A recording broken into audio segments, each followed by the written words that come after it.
অন্য এক শিতানলৈ স্বাগতম। দুদিনমান আগতে তেখেতে ফোন কৰিলে, গৌতম কুঁহিপাতলৈ গৈ আছোঁ। জুই হেন ৰ'দ জাক মূৰত লৈয়ে কুঁহিপাতৰ নঙলাবাট পালেহি। বাটৰ পৰা তেখেতক ঘৰলৈকে আগবঢ়াই লৈ আহিলোঁ। ৰ'ব, তেখেতৰ চিনাকিটো আপোনালোকক দি লওঁ। তেখেত লোকসংস্কৃতিৰ গৱেষক, লগতে ঔষধি আৰু দুষ্প্ৰাপ্য উদ্ভিদৰ মেট মৰা সম্ভাৰেৰে বিহপুৰীয়াস্থিত বনতীৰ্থ নামৰ এখন বিখ্যাত উদ্যানৰ গৰাকী ডাক্তৰ প্ৰবীণ শইকীয়া ছাৰ। উল্লেখ্য যে শয়নে সপোনে তেখেতে থলুৱা গছবন, ঔষধি উদ্ভিদ সংৰক্ষণৰ বাবে বিচাৰি ফুৰে। আহকচোন তেখেতৰ লগত হোৱা কথোপকথনখিনি আপোনালোককো শুনাওঁ। লোকসংস্কৃতিৰ পৰা বনতীৰ্থলৈ আমাৰ লগত আজি আছে ডাক্তৰ প্ৰবীণ শইকীয়া ছাৰ। ছাৰ মোৰ বহুদিনৰে চিনাকি, কিন্তু বহুদিন মই ছাৰক এই সুবিধাটো পোৱা নাছিলোঁ। আজি ছাৰৰ পৰা প্ৰকৃতি সম্বন্ধীয় আৰু লোক সংস্কৃতি সম্বন্ধীয় দুটামান কথা জানিব খুজিছোঁ। ছাৰ, লোক সংস্কৃতিৰ পৰা বনতীৰ্থলৈ আপোনাৰ বনতীৰ্থখননো কেনেকৈ হ'ল? আপুনিতো লোক সংস্কৃতিৰ মানুহ। গোটেই লোক সংস্কৃতিৰ লগত বনৰ তীৰ্থ গোটেইবোৰ জড়িত এটা বস্তু। মই কৈছোঁ যে মোৰ মানে জন্মগতভাৱে মই সেউজ প্ৰিয়, মানে সেউজ ৰংটো খুব ভাল পাইছোঁ, সেউজীয়া ৰংটো। আৰু সেউজীয়া ৰংটো ক'ত পাওঁ? গছ গছনিত পাওঁ। গতিকে সেই গছ গছনিৰ প্ৰতি মোৰ যিটো প্ৰেম বুলি কৈছোঁ, সেইটো মোৰ জন্মগত। আৰু তাক বেছি উৎকৰ্ষ কৰাই দিলে মোৰ আইতাই, দেউতাৰ মাকে। সৰুতে মোক হাতত ধৰি ধৰি লৈ যায় গছ গছনি। আমাৰ পুৰণা ঘৰৰ ফ্ৰণ্টত সন্মুখত বহুতখিনি আগৰ দিনীয়া গছ গছনি আছে। শংকৰদেৱৰ যুগৰ যিবোৰ গছৰ নাম আছে, সেই গছবোৰ আমাৰ তাত আছে, গকুল বন্দুলি পৰা ধৰি। আৰু বাৰীখনত আছে বহুত অজস্ৰ ফল মূল অন্যান্য গছ গছনিয়ে ভৰি আছে বাৰীখন। গতিকে সেইবিলাক মোৰ আইতাই আঙুলি ধৰি ধৰি শিকাইছিলে। আৰু তাৰ মাজতে মোক গানো শিকাইছিলে আইতাই।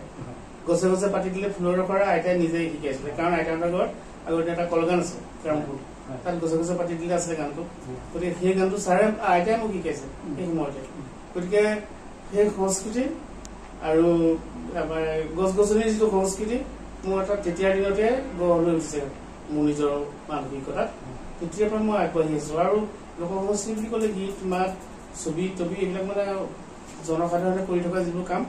সেইবিলাক মই সৰুৰ পৰা বৰ আগ্ৰহেৰে লক্ষ্য কৰিছিলোঁ আৰু বহুত কথা আয়ত্ব কৰিছিলোঁ। নিজৰ কৌতূহলৰ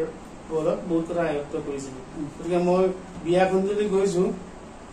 তাত বিয়া নামটো শুনি থাকোঁ, কি গাইছে, সুৰটো কেনেকুৱা। এতিয়া মোক গাবলৈ গ'লে মই সেইবিলাক সুৰ দি গাই দিব পাৰোঁ। এনেকুৱা মানে সৰুতে মোৰ তেনেকুৱাকৈ সেইবিলাক কেপচাৰ কৰি দিছিলোঁ, নিজে মানসিক মনত মানে সেইবোৰ চব আয়ত্ব কৰি দিছিলোঁ। আপুনি হাৰমনিয়ামত বন কোঁৱৰৰ গীত বা মানে গীতি কবি পাৰ্বতী প্ৰসাদ বৰুৱাৰ গীতখিনি গোৱা শুনি সঁচাকৈয়ে ভাল লাগে। আৰু এই ক্ষেত্ৰত আপুনি ক'ৰবাত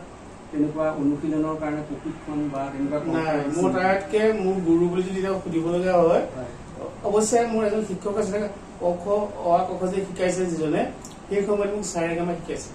সেইখন নাম স্বৰ্গীয় লম্বোদৰ গোস্বামী, আমি গোহাঁই ছাৰ বুলি কৈছিলোঁ। এই গোহাঁই ছাৰে মোক সেই দুটা বস্তু শিকাইছে, অ ক খ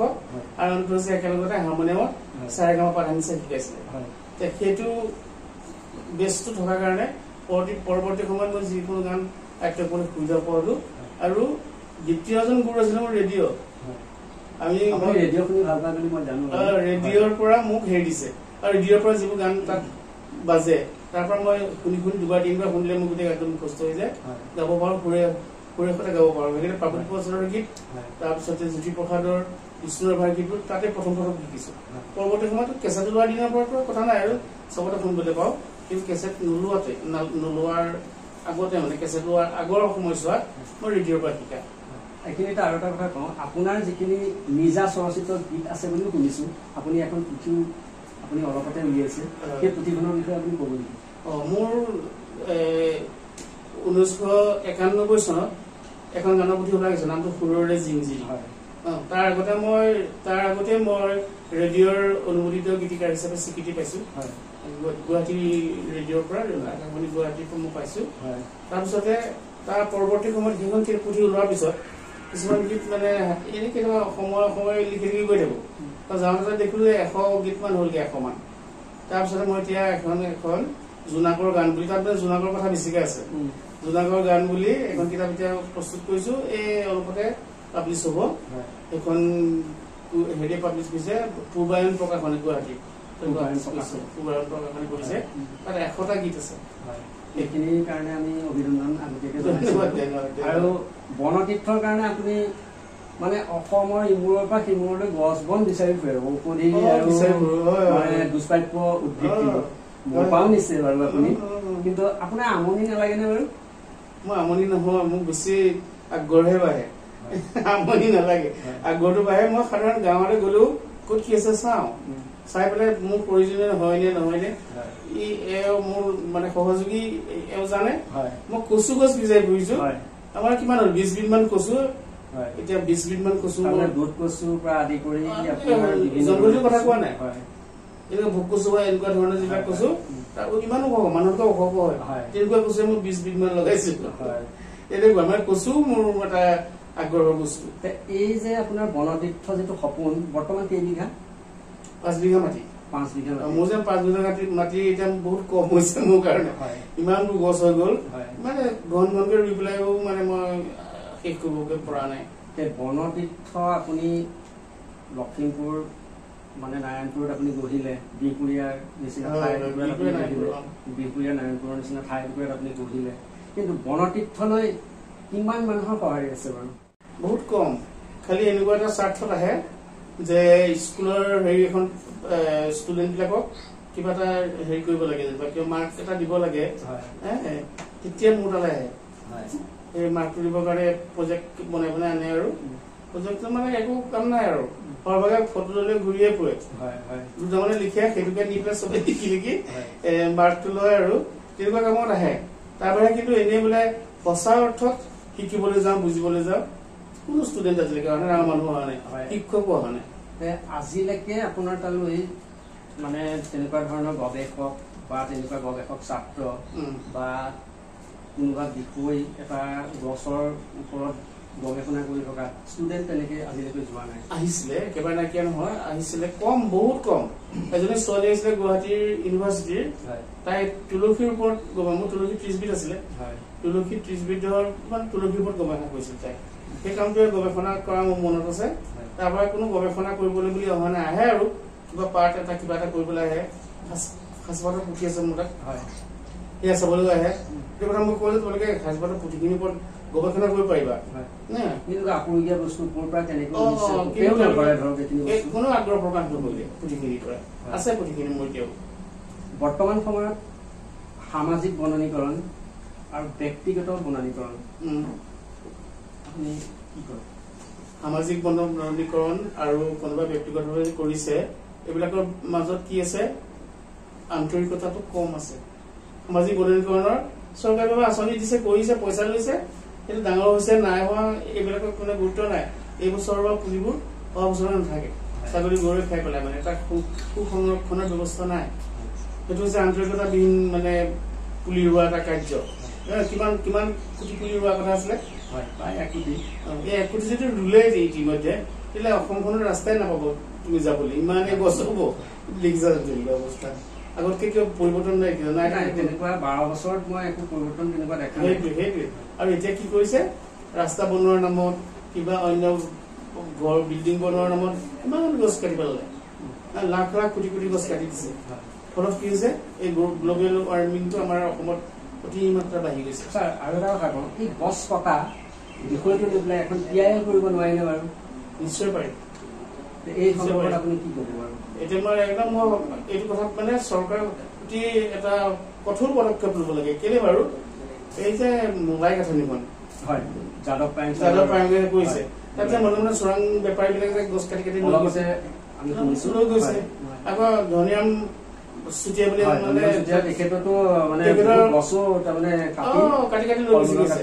কিমান হিংসুক মানুহ থাকিব পাৰে আজিকালি সেইটো কৰিব নোৱাৰাৰ ব্যৱস্থাটো চৰকাৰে কৰিব লাগে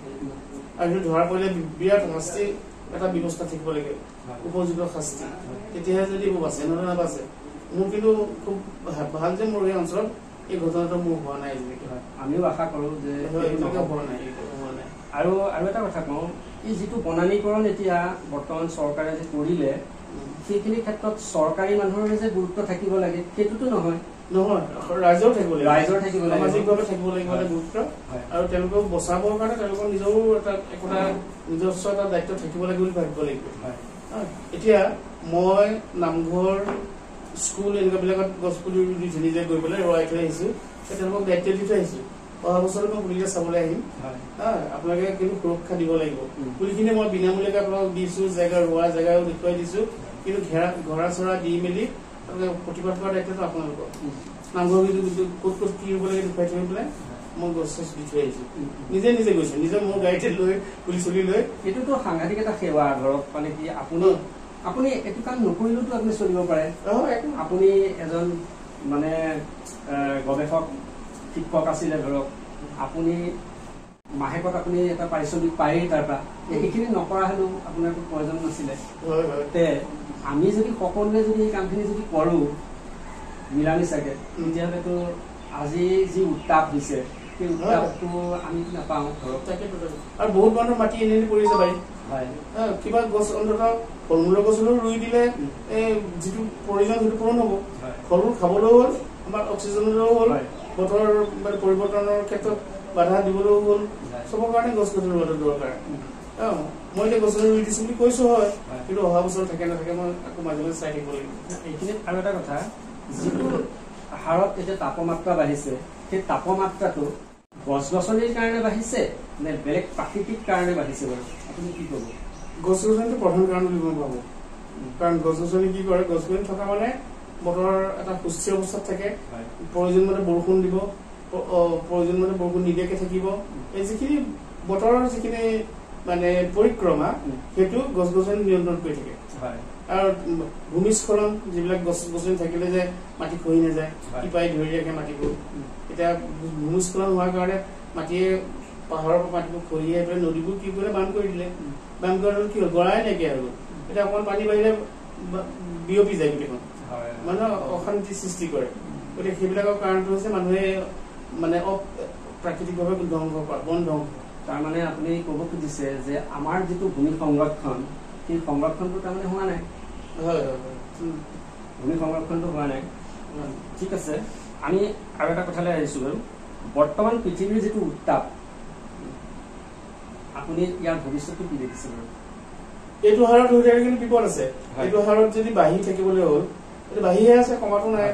এই যে বাঢ়ি থকা সেইটো যদি ঠাণ্ডা দিনত বেলেগ কথা আকৌ গৰমত আকৌ আৰম্ভ হ'ব এইটো তেতিয়া এইবাৰতকৈ হ'ব বেছি হৈ যাব এই বুলি এটা ভৱিষ্যতবাণী কৰিছে কোনোবা বিজ্ঞান সন্থাই এই ভৱিষ্যতবাণী কৈছে অহাবাৰত বেছি হৈ যাব ইয়াত তেতিয়া মানুহ কেনেকৈ জীয়াই থাকিব এইবাৰ মৰিছে কেইটামান গৰমত তেতিয়া মৰিছে ন হেৰি হৈ পেলাই নাই ষ্টক হৈ পেলাই ষ্টক হৈ পেলাই মৰিছেই তেতিয়াতো যদি ইয়াতকৈ বাঢ়ি যায়